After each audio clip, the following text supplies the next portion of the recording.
This is a bubble that's going to pop.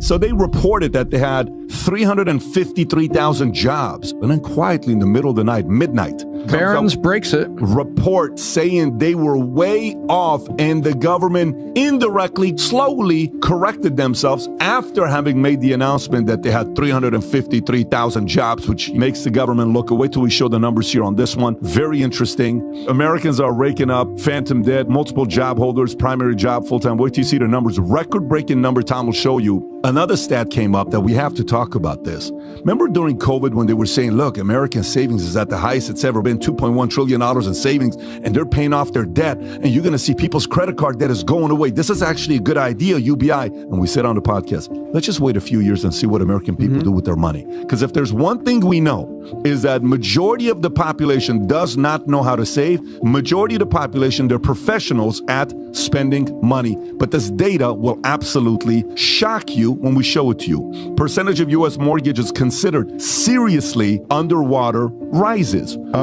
Shocking stat of the day. $2.1 trillion of excess savings has been wiped out of the U.S. economy since August of 2021. Every month since then, U.S. households have depleted their savings at a pace of $70 billion a month to a $72 billion, minus $72 billion in 2024 at the same time. So a lot of people would say, well, you know, they're taking this money and they're paying off their debt. What's wrong if we're depleting it? No. U.S. credit card debt has risen from $330 billion to record $1.1 trillion, while the U.S. savings rates has declined from 3.5% to 3.2%. You know what this means? This means a fire sale is coming, because when people, look at that chart, by the way. Jeez. Look at the amount of savings we had during COVID. We went from nothing in 2020. Look at the beginning of 2020. It's a screaming roller coaster. And it skyrockets. And then they started giving data about the fact that we're paying off credit card debt back to minus $72 billion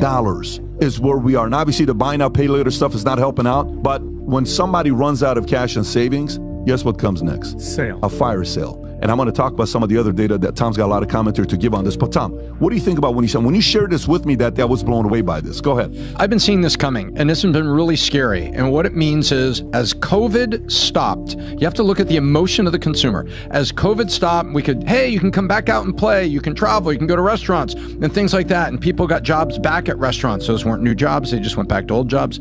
People started spending, and they forgot how good it felt to have the credit cards paid down, have a little bit of money in the bank, courtesy of the government. But to them, the emotion of the average consumer, apparently PBD, was this is free money. And they spent it, and they kept spending it, and they kept spending it. And now we're in a situation where last year, it is a fact, and you can go look this up. This isn't my opinion, this is the fact. Go look at even regular newspapers, USA Today, you don't have to go study the Wall Street Journal.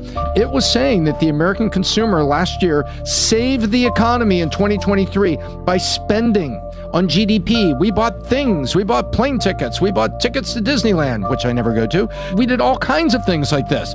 And we saved the economy last year because consumer spending in 2023 was crazy, but we were spending our savings, racking up credit card debt, using BNPL, buy now, pay later, in the fall. And now the American consumer is tapped out.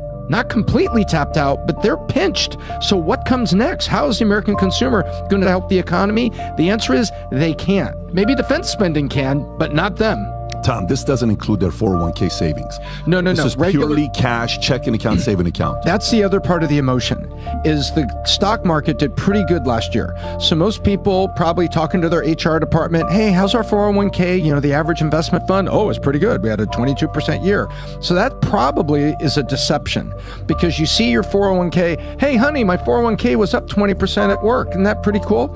And then you look at your IRA. Hey, my IRA was up 25% because it was tied to the S&P and Mag 7 last year. Just average people using average index funds that are most of the time, those look pretty good. So maybe they see those and they feel pretty good, but they're spending the paycheck and they're just living paycheck to paycheck now. It's a fact. You hit a key word, the American consumer. What's the root of consumer? Consuming. I would argue that you should be an American saver or an American investor. Keep things simple, the rule of three. Finance is like a traffic light. You're either red, yellow, or green. Most Americans, whether it was during Bush, whether it was Obama, whether it's Trump, whether it's Biden, 2/3 of Americans are living paycheck to paycheck. It doesn't stop. So stop focusing on what's going on in the White House. Start focusing on what's going on in your house.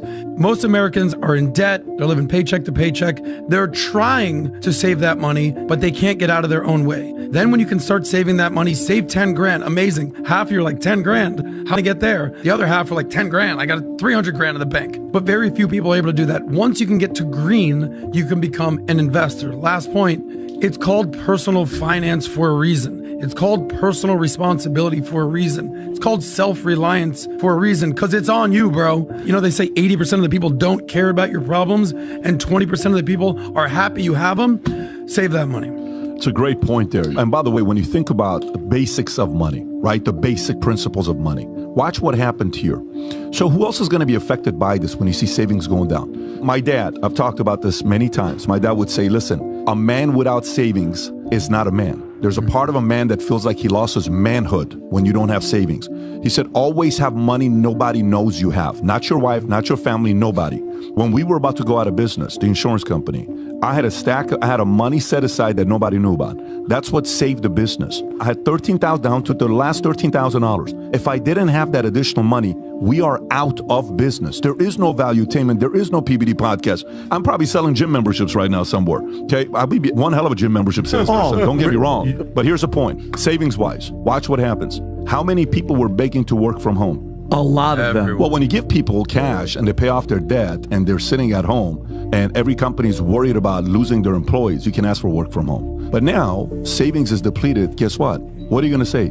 I'll walk out of the closet in the office. Can I just get a desk or something? Please. What's the point? Here's the point. Bullying on both sides is not cool. It's not bullying when employers bully. It's not bullying when employees bully. For the first time, we experience employees bullying employers during COVID in the most dark, deceptive, dirty way. I had a guy that we gave a raise to. We hired this guy at, let's just give a round number. This is not here. This is the insurance. This is Texas. Tom, you'd remember the story. We hired this guy and we gave him a salary. I won't even say the number. So let's just say it's $50,000, okay? 2 months later, he comes and he says, I got an offer for another company. You got to bump me up to $80,000 or else. I'm like, is this guy joking? So like, but we need him. We can't get anybody at this time during COVID. So we went up to $70,000. 2 months later, he comes and says, I got another offer for $120,000. If you don't pay me $100,000, I'm leaving. I said, guys, this guy's gone. He leaves. The other company that he went to, he ends up not even working out over there and he had to go to a different place. And then eventually people realize, dude, you're not $120,000 a year person. You're $55,000 a year person. Yeah. And you have to go back because you have to prove results. What this is doing right now when you see savings depleting to the numbers that it is, there's going to be a lot of desperate decisions being made. By the way, this leads me to a quick number here. We've talked about this before, but the level of delinquency on this concept here has to be talked about. Americans are raking up phantom debt that Wall Street simply can't track. This is a Bloomberg story. So folks, listen up. Here we go. The rise of phantom debt is through popular buy now, pay later. You keep hearing about BNPL platforms like Affirm, Klarna, Afterpay, which aren't reported to credit agencies, masks a true picture of American households' financial health. People need to be more awake of the rise of BNPL. BNPL's lack of transparency stems from a dispute between providers and credit bureaus, with BNPL companies resisting data disclosure, arguing it could harm customers' credit scores. Despite this, the market continues to expand, obscuring economists' understanding of consumer spending and debt. BNPL's allure of installment payments attracts consumers, but a Harris Poll survey reveals, ready? Concerning trends, 43% are behind on their buy now, pay later payments, and 28% are delinquent on other debts due to BNPL spending. Insanity. Tom, thoughts on this? Well, first of all, there's a line in here that capitalist I am. BNPL companies resisting data disclosure, arguing it could harm consumer credit scores. It should harm their credit scores if they're already tapped out on their credit cards and BNPL wants to lend them more money. And BNPL companies, they want to make money. They want to loan the money, but they're saying, well, maybe we shouldn't. We don't want to disclose the data. We want to do a soft credit review because it could harm the credit scores. Guess what? The credit score is like blood pressure or temperature. It's a vital sign Fair Isaac, FICO, all of that was a vital sign made to test one of the measures of financial health and capability for a consumer. So when BNPL companies say, oh, we don't want to do data disclosure, that might harm the credit score, it should harm the credit score because the consumer's borrowing even more money when they already have an average or poor credit score because of their credit card spending in the first place. And I think what we saw here on the Harris poll, this chart, take a look at this. How many of this is the consumer basically admitting they don't have financial education or discipline? Spent more than I can afford. Find it difficult sticking to a monthly budget. Surprised by how much I owe monthly on BNPL. You couldn't take $500 for a TV, divide by 5 months, and realize that was $100 a month? How do you figure that? Falling behind on my other lines of credit, gone into debt, my spending is out of control. Look at this, like 3, 4, 5 of these are people openly saying they are absolutely incapable or not educated or out of control. To me, this is a huge issue. I love it. The fact that you're talking about this and seeing what's going on. Impacts of buy now, pay later. Users of services reported various ways the product hurts their finances. Number one, 54%. Spent way more than I can afford. Of course. Number two, worse off financially, 34%. Find it difficult sticking to a monthly budget. Surprised by how much I owe on BNPL. Hurt my credit score. Fallen behind on my other lines of credit. Gone into significant debt. My spending is out of control. People are going through it. But as much as you see a report like this, you said something earlier, one can say, it's not fair. It's BNPL's fault. It's Klarna's fault. It's all these companies' fault. No one forced you to use it. You chose to use it. You chose to go buy those gifts during Christmas you couldn't afford to buy. Right. Nobody forced you to make that decision. Nobody forced me to buy a car I couldn't afford that I eventually lost. Nobody forced me to do it. I made that decision to get an Expedition with $600 car payment when I was making only 30 grand a year. I made that choice. I got into that $49,000. I had to make some changes. I had to change the way I looked at money. I had to change the relationship I had with money. Unfortunately, many keep blaming other reasons why this is taking place instead of taking full responsibility for it. And it's not easy to do, but some of us had to do it. Well, this buy now, pay later, I'm a big alliteration acronym, BNPL. It's buy now, pay later. It actually is broke now, poor later. Yeah. But it's on you at the end of the day. So there's another term that you should be familiar with. I was like, okay, I'm pretty astute when it comes to personal finance. This is a new one. And they called it money dysmorphia. Money dysmorphia, this is a new term. And it basically means that you have a distorted perception of your finances, and it's running rampant with Gen Z. 41% of millennials have this, and it says an uptick in Gen Z. Now, what is money dysmorphia? It's a disconnect between your actual financial well-being and what you actually perceive that you have, according to TikTok. Literally influenced by TikTok feeds. Thanks, China, for all your well-being. We've seen the stats come out there, 2/3 live paycheck to paycheck. 50% of Americans don't have $400 for an emergency. 25% of Americans don't have $1,000 in savings. Only 50% of Americans actually invest. So the choice that you have to make is, do you want to be a part of the rich get richer crew or the poor get poorer crew? I chose, when I was broke, get my mind right, then you get your money right, then the rich get richer. So what's the end game for all these problems that you guys are saying? People aren't saving, they're doing the buy now, pay later. This is going to lead to something bad. I know you're talking about the fire sale, but overall, this is increased poverty, the dependency is going to be on the government, the economy is going to be messed up, housing is going to be messed up. This is a bubble that's going to pop. Am I right? You're not wrong, because there's another story, perfect way to transition into what you're talking about here. Percentage of U.S. mortgages considered seriously underwater rises. This is not good, right? No, this is not good. So when you're seeing, because nobody thought it was going to happen now, everybody said, oh, this is not going to happen, this is not going to happen, this is not going to happen.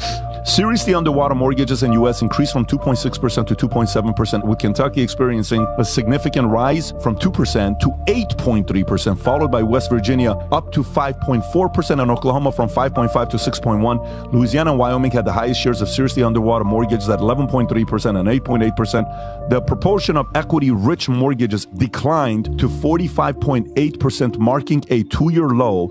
Here's what's happening. In certain markets, prices rose really, really fast, like Texas and Florida. In other markets, houses went up more moderately. Remember that spike we all saw right after COVID? Interest rates were jumping up. So in the markets where the prices didn't go up too quick, guess what happened? People went out and bought houses. And this happened in the rural and moderate markets first. That's why we're seeing these stats in Kentucky, Oklahoma, West Virginia, Louisiana, Wyoming. Those people went out and they got 6 3/4 and 7% mortgages. Okay, those are expensive. And now those markets have gone down, and now those mortgages are underwater, but they're underwater at higher interest rates. Those people may not be able to refi, because what do you need to refi, Adam? You need an appraisal. And if you can't get the appraisal to counter the value of your mortgage, then you're going to be stuck with that 7% mortgage while the value of the home has come down. So basically, the spike we saw after COVID, people went out and bought homes. Not a lot of them, because remember, overall home buying was down. But those that did,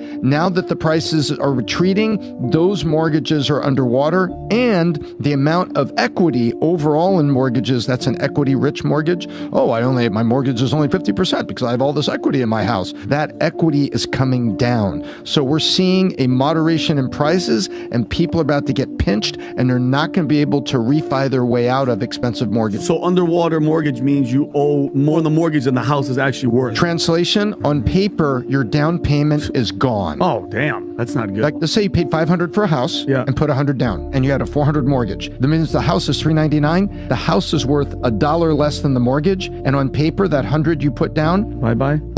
This is the problem I have with people that are buying houses. You think you could just blindly walk into a real estate investment, maybe like, I just became a millionaire. It doesn't work that easy. You know, there's a famous phrase, if it was easy, everyone would do it. Here's a little fun fact for you. 100% of foreclosures are because people can't afford their mortgage. If you can't afford your rent, they just kick you out. Sorry, time to go. Can't afford your mortgage, the bank takes over your loan. You gotta go. So the number one thing that Tom pointed out was, I spent more than I can afford. That also works in buying a home. Maybe you should have bought a $350,000 home, but you bought a $500,000 home because you thought that, oh, I don't want to live in this little crappy house. I want to live in a big house or whatever, depending on whatever neighborhood. Maybe you should have bought $1 million house, not a $2 million house. And then what happens is you buy them more than you can afford. You realize, listen, I thought that I could make a $5,000 mortgage payment every month. What they didn't tell you was like, yeah, you also have taxes. You also have insurance. You also have HOA. So all of a sudden, this American dream that you've been told lies within homeownership becomes an American nightmare. I want to say this though, and it's very important for you to get this message, guys, because sometimes you hear a message like this and it's kind of like, dude, I know, I'm in it right now. And you're making me feel even more. I do want to tell you, a part of it for you to be thinking about. Everybody at this table at one point had nothing going on. Sometimes the best part about making the changes to get rid of arrogance, there are not a lot of qualities more unattractive than arrogance. Maybe somebody that's entitled, maybe somebody that's a victim, maybe somebody that wants to blame everybody. But arrogance gets kicked out of you, God willing, when you hit rock bottom and you lose everything. All the fame in the world, all the accolades. You're out, oh my God, you're that guy. Oh my God, you're so, oh my God, look at your car. Oh my God, look at this. All of that stuff. If you buy into that, you're going to go back to where you were before. Trust me, the big companies love it when they raise minimum. Amazon loves it. Walmart loves it when you raise minimum wage. Keep saying raise minimum wage. They don't have a problem going from $13 to $15 to $20. They could care less if you keep doing that, because they're going to raise their margins by 20% or whatever it is and make the money back on the back end. They're not dumb. And you're still going to buy it. We're still going to buy it. We don't have a choice. But it's going to put that guy across the street out of business. So the more small businesses go out of business and fewer small businesses we have, the more these big companies are controlling us. Like, you know, this whole thing with banks going out of business and Chase bought a couple of them and these guys bought a couple of them. This is helping the bigger guys. Jamie Dimon's sitting there saying, oh, you know what? Let's keep raising and we have to do the responsible thing because the bigger guys get to buy the small community banks or the regional banks.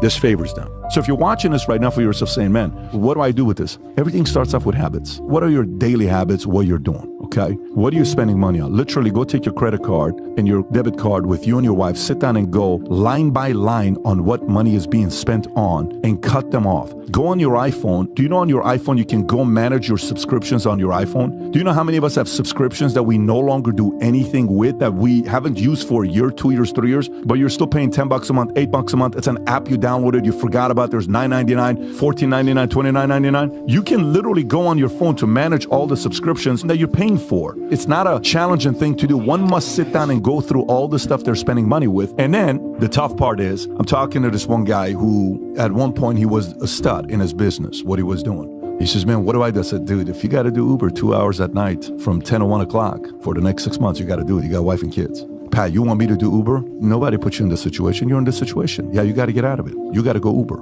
I was selling shirts when I had nothing. when I lost it all with my shirt off because the only thing I could advertise was my chest, my biceps, and my abs. That's the only thing. I would advertise everything else, but I could legally advertise. I would buy it in downtown for $2 and I would sell one for $15, two for $20, and people would buy it. That's how I was making my money to get out of it. So if you're going through it, you're going to have to do certain things that maybe goes against your ego and pride, and it's going to really mess you up. But nothing is more important than you protecting your family and delivering on your promises. And that's what you and I are responsible for doing. We chose to be husbands. We chose to be fathers. We chose to be leaders. And a leader sometimes has to make some decisions and suck up his ego. It's not an easy thing to do for us, but we have to do it. One of the greatest things I've learned from Pat is the concept of sequencing. Do this before you do this. You know, the famous, you got to walk before you run before you sprint before you do a marathon, everything like that. I walk people through these 6 principles of wealth. The rule of 3, like I said before with this traffic light, there's red, there's yellow, there's green. Often I find at times that people are investing when they should be paying off debt because they've been told, oh, get a 401k, but you have credit card debt of 22%. Stop investing.